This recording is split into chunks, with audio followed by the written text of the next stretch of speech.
In the name of the Father, and of the Son, and of the Holy Spirit. Amen.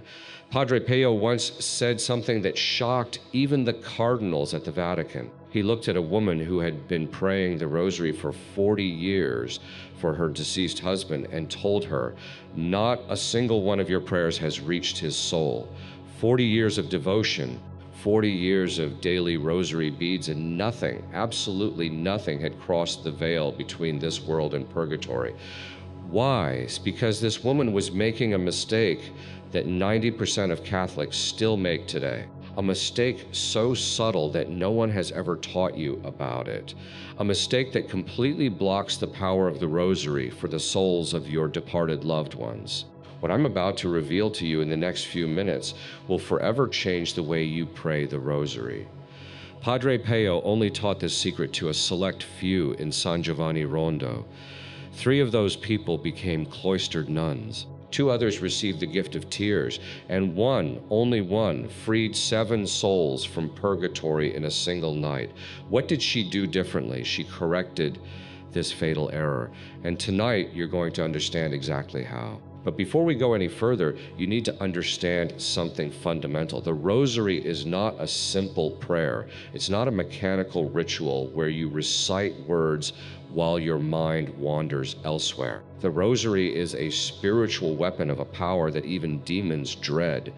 Padre Pio knew this better than anyone. He physically fought the forces of darkness every night in his cell. His stigmata bled every time he prayed for the souls in purgatory. He knew that the rosary, when prayed correctly, can literally open the gates of heaven for suffering souls.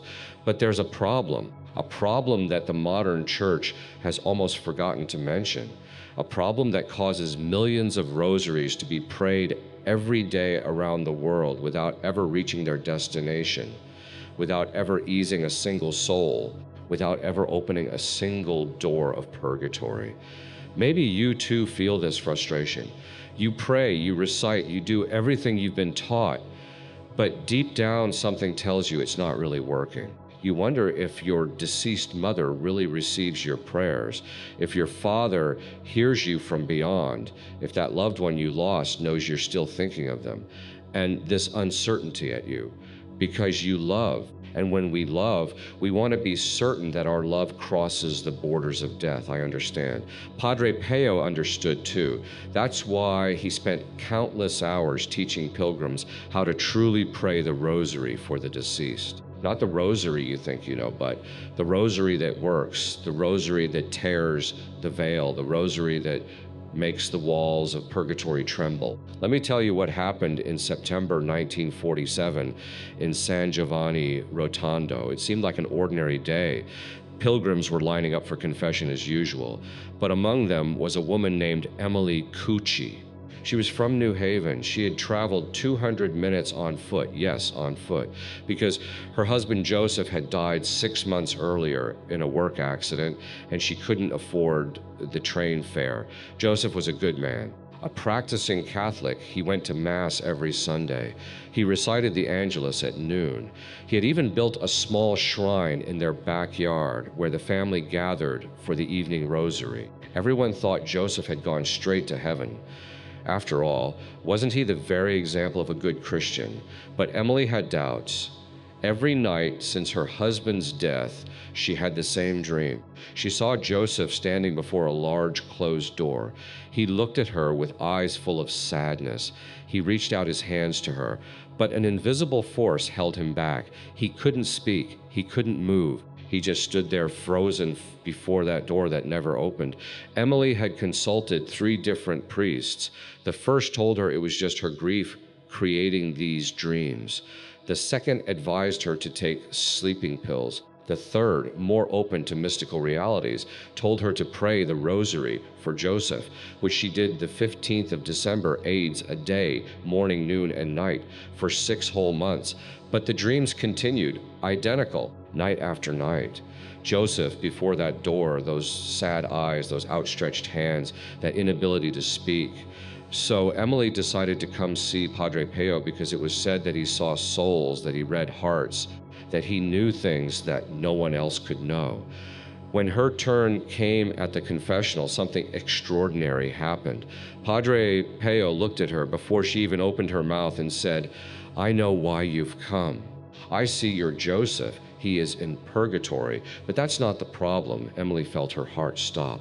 Padre Pio had just confirmed her worst fears.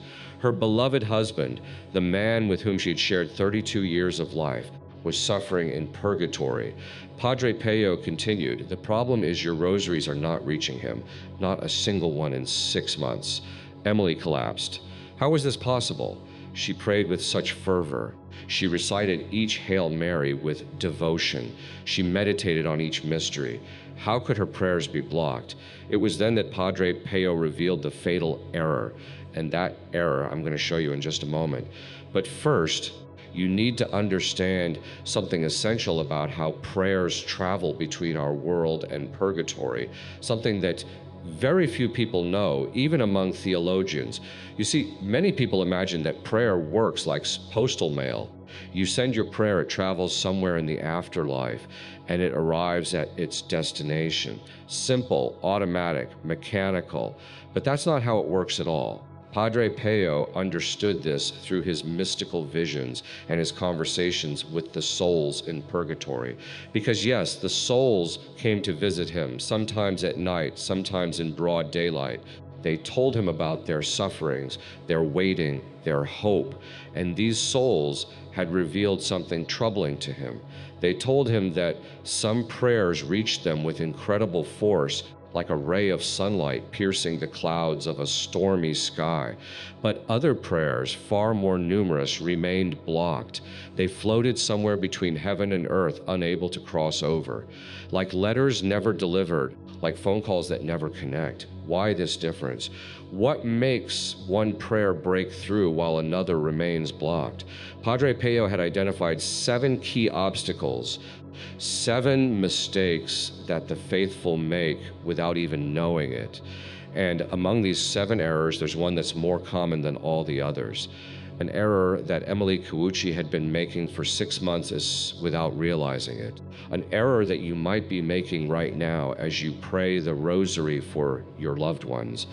But before I reveal this error to you, let me tell you what Padre Pio did next with Emily. Because what happened that day in San Giovanni Rotondo changed not only her life, but also our understanding of prayer for the departed. Padre Pio asked Emily to step out of the confessional. He told her to return the next morning at 500 a.m. before the first Mass. He said he was going to show her something he almost never showed anyone. Emily didn't sleep that night. She remained kneeling in the small church, praying, weeping, hoping. When dawn broke, she was already in front of the confessional, waiting. Padre Pio arrived at 5 o'clock sharp. His eyes were red. His bandaged hands trembled slightly. He had visibly spent a difficult night battling the demons that tormented him regularly. But despite his fatigue, there was a fierce determination in his gaze. He led Emily into a small room behind the sacristy, a room that very few people knew about. He closed the door and lit a single candle. Then he told her to kneel. What happened next? Emily only revealed 40 years later on her deathbed. She made her granddaughter promise to pass on this story. And it was this granddaughter who became a Carmelite nun who documented it for the Vatican archives. Padre Pio began by doing something unexpected. He took Emily's rosary beads, those beads worn by years of prayer, beads that should have been imbued with her devotion, and he held them before his eyes for a long moment without saying a word. Then he shook his head and murmured, "I see it now. I see the blockage." Emily waited, her heart pounding so hard she felt like it was going to explode. Pedrillo placed the rosary beads on a small table and looked Emily straight in the eyes. This look she later described as the gaze of someone who sees the soul in all its nakedness, a look impossible to sustain and impossible to escape. He told her, "Sidul, you pray with your mouth, but your heart is elsewhere." Emily protested. She prayed with fervor. She thought of Joseph with every Hail Mary. How could he say her heart was elsewhere? Padre Pio raised his hand to interrupt her. "No, you don't understand. You think of Joseph, yes, but you think of yourself thinking of Joseph. You pray for him to be released. Yes, but deep down, you pray for your own pain to cease. You want him to be in heaven so that you can be at peace. It's your relief you seek, not his. These words struck Emily like lightning because she knew in the depths of her being that Padre Pio was right. Every time she prayed the Rosary, she was indeed thinking of her own pain, her own emptiness, her own loneliness. She wanted Joseph to be freed so she could finally sleep in peace, so she could finally stop having that terrible dream. Padre Pio then explained what I now call the first law of the Rosary for the departed. And this law changes absolutely everything. He told her, when you pray for a soul in purgatory, you must disappear completely. You must become invisible to yourself. The prayer must not contain a single drop of you, not your desire for relief, not your need for certainty, not your fear of having lost him forever. Nothing of you, everything for him. It's a radical requirement. And maybe you're thinking right now, but how is that possible? How can I pray without being present in my prayer? That's exactly what Emily asked, and Padre Pio's answer will surprise you. But before I give it to you, I must explain something fundamental about the nature of purgatory itself, something that Padre Pio had learned directly from the souls who visited him. You see, purgatory is not a place of arbitrary torture. It is not God punishing souls out of sadism. No, purgatory is a place of purification, and this purification concerns one thing and one thing only: attachment to the self. The souls in purgatory suffer because they must free themselves from everything that bound them to themselves on earth. Their pride, their vanity, their self-centeredness, all those layers of the self that prevent the soul from uniting perfectly with God. And here is the terrible paradox. When you pray for a soul in purgatory with your own ego at the center of the prayer, you are sending it exactly what it is trying to free itself from. It's like sending a bottle of liquor to an alcoholic who is trying to get sober. It's like offering chains to someone who is struggling to break free. Your prayer, instead of helping the soul, holds it back. Instead of purifying it, it strengthens its attachments. Instead of opening the gates of heaven, it closes them even tighter. That's why Emily's rosaries weren't working. Every prayer she sent was imbued with her own ego, her own pain, her own need. And Joseph, instead of being relieved, was kept in his state of suffering. When Padre Pio explained this to Emily, she was devastated. She realized that for 6 months, not only had she not helped her husband, but she may have even prolonged his suffering. Tears streamed down her cheeks. She fell into deep despair. But Padre Pio took her hands, and for the first time she felt the heat emanating from his stigmata through the bandages, a supernatural heat that seemed to penetrate to the depths of her being. He told her, "Do not despair. What you have done out of ignorance can be undone by knowledge, and now you will learn." What Padre Pio taught Emily that morning in that small room is what I am now going to pass on to you. It's the exact method for praying the Rosary in such a way that your prayers truly reach the souls in purgatory. The method that allowed Emily to free Joseph in just 9 days. The method that cloistered Carmelite nuns still use today to liberate hundreds of souls. But this method demands something of you, something difficult, something your ego will fight with all its might, because your ego doesn't want to disappear. Your ego wants to be at the center of everything, even your prayer. Are you ready to hear what Padre Pio revealed? Are you ready to completely transform how you pray the Rosary? Are you ready to do what 90% of Catholics refuse to do? If so, then listen carefully to the following, because what you are about to hear isn't taught in ordinary catechism classes. It's not what you learned during your first communion. It's something much deeper, something far more demanding, something infinitely more powerful. Pedrillo called this method the Rosary of Annihilation, a name that might seem frightening at first, but when you understand what it truly means, you'll realize it perfectly describes what must happen in your soul for your prayers to become truly effective. Here's how it works, and I warn you What you're about to hear will likely challenge everything you thought you knew about prayer. The first step of the Rosary of Annihilation is what Padre Pio called the preparation of emptiness. Before you even pick up your rosary beads, you must create a space of absolute silence within you. Not just external silence, not just a quiet room where nobody bothers you. No inner silence, a total void. Padre Pio explained to Emily that most people pray with a cluttered mind. Even when they think they're focused, their minds are filled with images, memories, anticipations, fears, desires, and all that mental noise pollutes the prayer. It's like trying to send a radio signal through thousands of sources of interference. The signal is sent, but it never reaches its destination. To create this void, Padre Pio taught Emily a precise technique. She had to sit in silence for exactly 15 minutes before starting the rosary. During those 15 minutes, she was to do nothing, think nothing intentionally, visualize nothing, not even pray, just be there, present, empty. Each time a thought arose, she had to let it pass like a cloud in the sky, not fight it, not cling to it, just watch it pass and return to the void.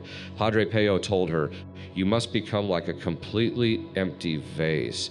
Only when you are empty can God fill you, and only when you are filled with God can your prayer reach the souls." This preparation is crucial, and yet almost no one does it. People grab their rosary beads, immediately start reciting, and then wonder why their prayers seem to bounce off an invisible wall. The second step is what Padre Pio called the total offering. Before starting the first Hail Mary, you must make an explicit offering of yourself, not of your prayers, of yourself entirely. Padre Pio gave Emily these exact words to say, "Lord, I offer myself to you completely. I renounce everything that I am. I renounce everything that I want. I renounce everything that I hope for. Take me, use me, make me a pure instrument of your mercy for the soul of my departed loved one.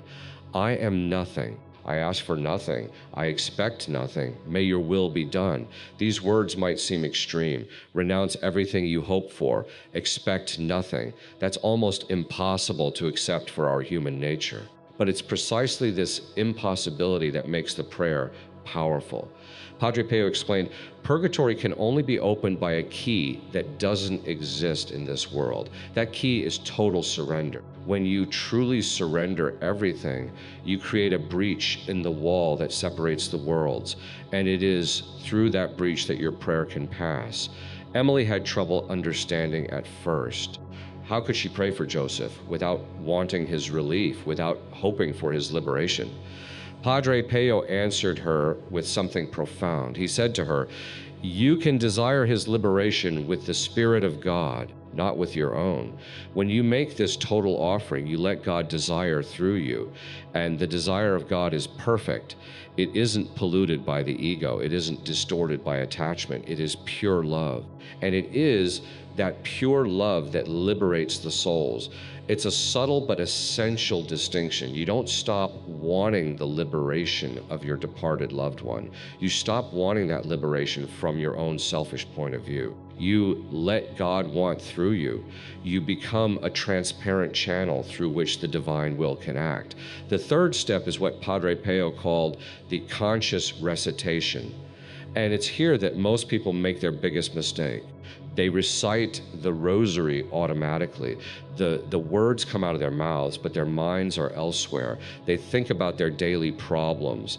They mentally make their grocery lists. They wonder what they're going to have for dinner tonight. Padre Pio was adamant. A rosary recited without consciousness is like a letter without a stamp. It will never be delivered. But what is consciousness in this context? It's not simply thinking about the words you pronounce. It's much deeper than that. Padre Pio taught Emily G. that each Hail Mary must be prayed as if it were your last, as if your entire life depended on that single prayer, as if the eternity of your departed loved one rested on those few words. He told her, when you say Hail Mary, you must truly Hail Mary. You must see her before you. You must feel her presence. You must bow inwardly before the Queen of Heaven with total reverence. When you say full of grace, you must contemplate that grace. You must see it as a light that fills Mary completely. You must be dazzled by that grace as if you were seeing it for the first time. When you say, "The Lord is with thee," you must feel that divine presence. You must understand that Mary carries within her the creator of the universe. You must tremble before this unfathomable mystery, and so on for every word of every Hail Mary. Each phrase must be a contemplation. Each word must be an act of adoration. Nothing must be mechanical. Nothing must be automatic. Emily realized with dread how superficial her rosaries had been. She had recited thousands of Hail Marys without truly living a single one. She had pronounced the sacred words as one recites a shopping list, without presence, without depth, soulless. Padre Pio reassured her. Don't condemn yourself for the past. You didn't know, but now you do know. And from this moment on, every rosary you pray will be different. The fourth step is what Padre Pio called the union with the mystery. When you pray the rosary, you normally meditate on the mysteries, joyful, sorrowful, luminous, glorious. But Padre Pio taught a particular way to meditate on these mysteries when praying for the departed. He said to Emily, when you meditate on a mystery, you shouldn't just think about it. You must enter it. You must become part of the scene. And above all, you must place the soul of your loved one within it. For example, when you meditate on the Annunciation, imagine Joseph present in that room in Nazareth. See him kneeling beside Mary when the angel Gabriel appears. Let the light of this mystery envelope him. Let the grace of this moment touch him. When you meditate on the crucifixion, see Joseph at the foot of the cross. Let the precious blood of Christ flow over his soul. Let every drop wash away his sins. Let the death of Christ become his liberation. This technique is extraordinarily powerful because it places the soul of the departed directly into the saving events of salvation history. It allows him to receive the graces of these mysteries in a direct and personal way. Padre Pio revealed something even deeper. He says, the mysteries of the Rosary are not past events. They are eternally present in the heart of God. When you place the soul of your loved one there through meditation, you are truly placing it within these events. He truly receives these graces. It's as real as if he had been physically present in Nazareth or at Calvary. This is a mystical truth that is difficult for the rational mind to grasp, but the saints have always understood it. Time does not exist for God in the same way that it does for us. What seems past to us is always present to him, and through contemplative prayer, we can access this eternal presence. The fifth step is what Padre Pio called the final seal. After reciting the entire rosary with all the necessary awareness and depth, you must finish in a very specific way. Padre Pio taught Emily these concluding words. Most Holy Virgin Mary, I place this rosary in your immaculate hands. Take it yourself to purgatory. Place it yourself on the soul of my loved one. May your maternal love be the vehicle of my prayer. I add nothing of myself to it. I withdraw. May your will and that of your Son be done. This seal is essential because it accomplishes two things. Firstly, it places the prayer back into the hands of Mary herself, and Mary has a special power over purgatory that few people know. Padre Pio revealed that every Saturday Mary descends into purgatory with an army of angels. She travels through the different regions of that place of purification, and she releases the souls who were particularly devoted to her during their earthly lives. But she also releases the souls for whom the rosary has been prayed in the right way. When you place your rosary in Mary's hands, you allow her to deliver it to its destination herself. And Mary never gets the wrong recipient. She never loses a prayer. She always delivers. Secondly, this final seal reaffirms your total effacement. You withdraw from your own prayer. You release it from all selfish attachment. You allow it to be purely a gift from God through you. Padre Pio said to Emily, many people ruin their rosaries at the last moment. After praying well, they mentally add personal requests. They secretly hope for signs or confirmations. They want to know if it worked. And this attachment to the outcome contaminates the entire prayer. You must learn to pray without ever looking back. Like an archer who releases his arrow and doesn't follow it with his eyes. The arrow will hit its target or not. But that's no longer your concern. Your concern was to aim correctly and to shoot. The rest belongs to God. These 5 steps constitute what Padre Pio called the Rosary of Annihilation: preparation of the void, total offering, conscious recitation, union with the mystery, final seal. Emily listened to these teachings with absolute attention. She engraved every word in her memory. She understood why her 6 months of prayer hadn't worked. She had done the exact opposite of everything Padre Pio had just taught her, but now she knew, and that knowledge would change everything. Padre Pio gave her one last instruction before sending her away. He said, "Tonight you will begin. You will pray the Rosary of Annihilation for Joseph.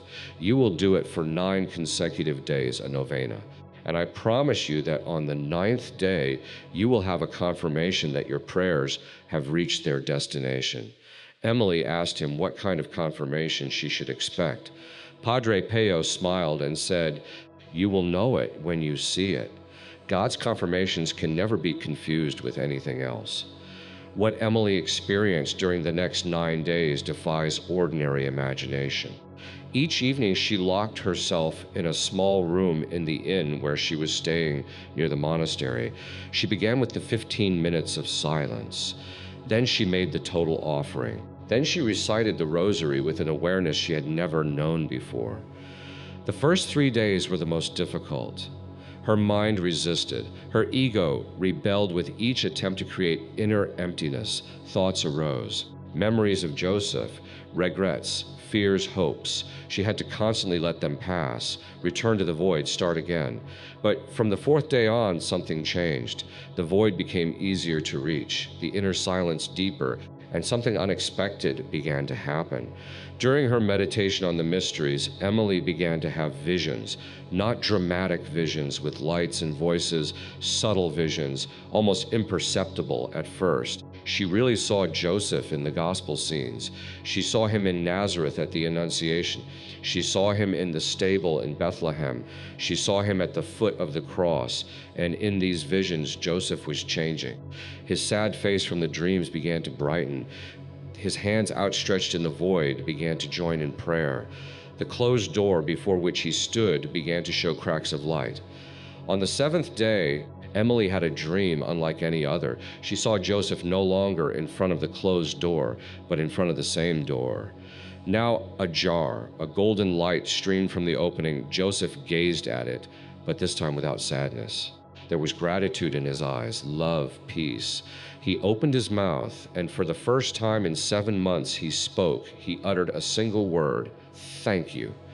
Then the door swung open completely, and he stepped into the light. Emily awoke in tears, but these weren't tears of sorrow. They were tears of pure joy. She knew with absolute certainty that Joseph was free, that her prayers had reached him, that the Rosary of Annihilation had worked. She rushed to the monastery to tell Padre Pio about her dream, but before she could even speak, he said, "I know. I saw it too." Joseph entered heaven last night at 3 o'clock in the morning. The angels were singing. Emily collapsed, overwhelmed with gratitude. She had accomplished what seemed impossible. She had freed her husband's soul from purgatory. In just 9 days after 6 months of failure, the difference, the method, the Rosary of Annihilation. Now you might be wondering, does this method really work? Can anyone use it? Can my loved ones be released in this way? The answer is yes, absolutely yes. Padre Pio taught this method to hundreds of people over the years, and the testimonies of souls being freed multiplied. There was the case of Anthony Bellini, a professor from Boston who freed his mother after only 5 days of the Rosary of Annihilation. His mother appeared to him in a dream radiant with light and said, "My son, your prayers have cleansed me. I will now behold the face of God."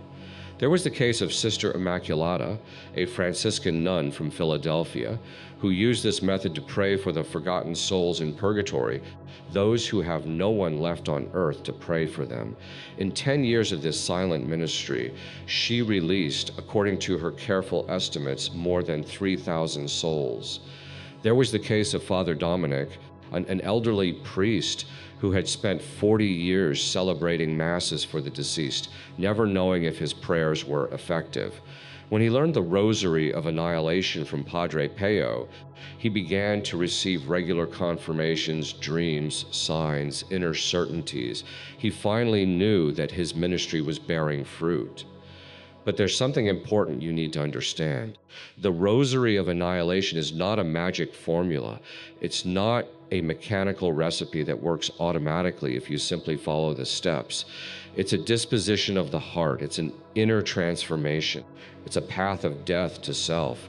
Padre Pio warned, some will try to use this method as a technique. They will perform the external gestures without the internal conversion, and they will be disappointed because God cannot be manipulated.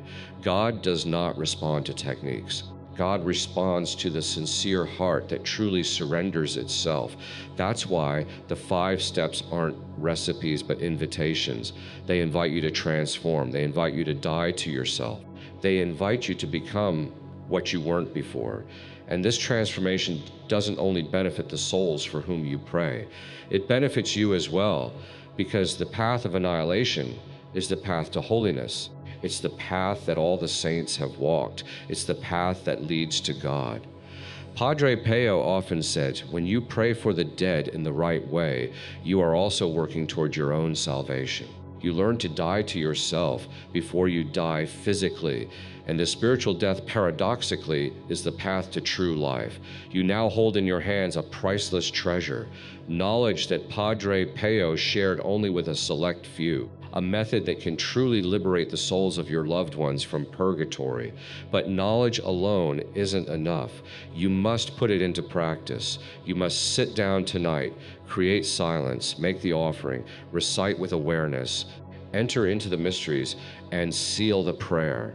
You must do it not once, but every day. Not just when you feel like it, but even when it's difficult.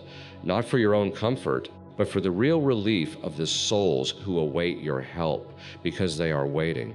Truly, at this very moment, the soul of your father, your mother, your spouse, your child, your friend may be waiting behind that locked door of purgatory. They're waiting for someone to pray in the right way. They're waiting for someone to annihilate themselves sufficiently so that the prayer can pass through. And if you don't do it, who will?